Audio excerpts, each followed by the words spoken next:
And when someone says something or thinks something about Allah that they should not have thought, when they feel that they have crossed a line with Allah, then like the angels, they should say, Subhanallah, how perfect you are. The word Subhanallah actually is from the word tasbih or sabaha, which means to keep something at the same level.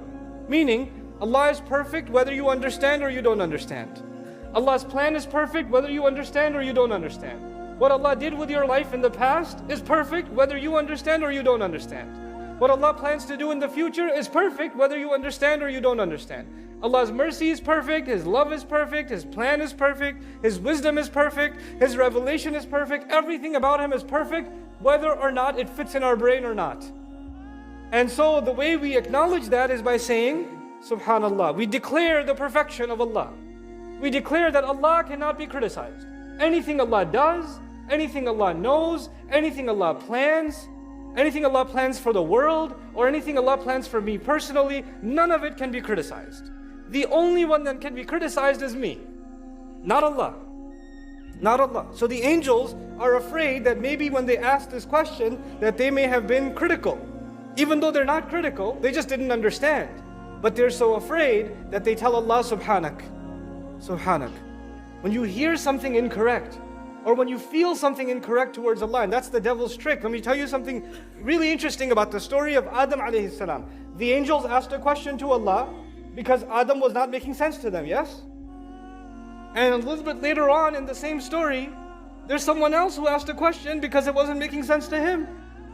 Iblis asked a question too, didn't he? He said, "Asjudu liman khalaqta tina?" You really want me to do sajdas to someone you made from dirt? Why should I do that? So the angels asked a question and Iblis asked a question. Allah is teaching us, sometimes questions come in the mind. Whether you are as good as angels or you are as evil as the devil. The question is not the problem. The problem is what happens after you have a question, after you have a bad thought. When you have a thought like that, then immediately be like the angels and say what? Subhanallah, and kill that thought. And if you don't do that, then you are not following the path of the angels, then you are following the path of shaitan. That's the difference between the two. So we cannot control our thoughts. Sometimes they come. Sometimes you lose your job, and why did Allah do this to me? What's Allah's plan? 2 years I've been looking for work, I can't find work. Why did Allah give my family member cancer? Why did this happen? Why did this happen? Why did this child die? Why did we have to move from our country? Why did this have to happen or that? People question what happens in their life. Sometimes people question, why are there so many wars in the world? Why is Allah letting this happen? Why is this fitna rising over here? Why is that fitna rising over there? Why doesn't Allah just stop it? Sometimes we don't understand the plan of Allah, and we start thinking maybe Allah's plan, because in our mind, we think our plan is perfect. Our sense of justice is perfect. Somebody did something wrong to you. Somebody lied to you. Somebody cheated with you. Somebody insulted you. Somebody backbit against you. Somebody slandered you. And they're eating their chicken biryani happily. And you're looking at them saying, this is not fair. They did all this bad stuff and now they get to eat chicken? Where's the justice of Allah? When you start questioning like that, they should suffer. Why aren't they falling down the stairs? Why aren't they choking on that chicken? When you start questioning like that, that's the time to remind yourself of what words? Subhanallah. Because Allah's justice will always be better than your justice. Allah's plan will always be better than your plan. Allah always knows what you don't know. In your mind, how come they got away with it? When you say how come they got away with it, you're thinking that Allah somehow let them get away with it.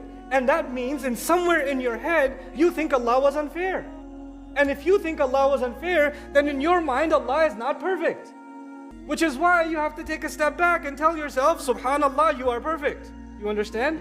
Because until you get rid of the bad thoughts, until then, you cannot really thank Allah, and you cannot really praise Allah. You might just say Alhamdulillah, but you won't feel it. You ever meet people who are not happy with their life, and you say, how's it going? And they say, Alhamdulillah. You're saying Alhamdulillah, but you're not happy with what Allah is doing with your life. You're questioning it. You know what's missing? Subhanallah is missing, which is why your Alhamdulillah is weak. You see, until Subhanallah is there, Alhamdulillah cannot be completed.